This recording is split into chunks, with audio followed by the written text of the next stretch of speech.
Santriman 65 tahun warga Muara Padang, Banyuasin, Sumatera Selatan tertangkap usai dilaporkan warga yang marah dengan perbuatannya melakukan kejahatan seksual pada anak.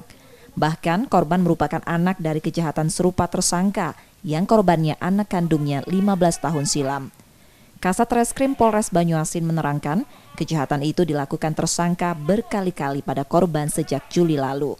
Keluarga, termasuk istri tersangka, mengetahui perbuatan tersebut, tak berani melapor karena diancam tersangka.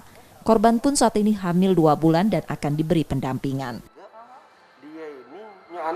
Diakui oleh tersangka ataupun yang kita duga yang tersangka saat ini SM, yang bersangkutan sudah melakukan sebanyak 9 kali. Yang mana awal dugaan kita ini merupakan dia adalah cucunya sendiri. Ini menerangkan bahwa yang bersangkutan merupakan anaknya juga, yang mana hasil dari persetubuhan yang lama terhadap anak kandungnya dan melahirkanlah si korban tersebut sehingga dan pada saat sudah berumur 15 tahun dia lakukan hal yang sama. Polisi kini mengembangkan kasus tersebut karena diduga ada korban lain yang juga anggota keluarga tersangka. Kini tersangka ditahan di tahanan Polres Banyuasin dan terancam hukuman 15 tahun penjara. Reski Oktora, Muklas Diferensial, Kompas TV, Palembang, Sumatera Selatan.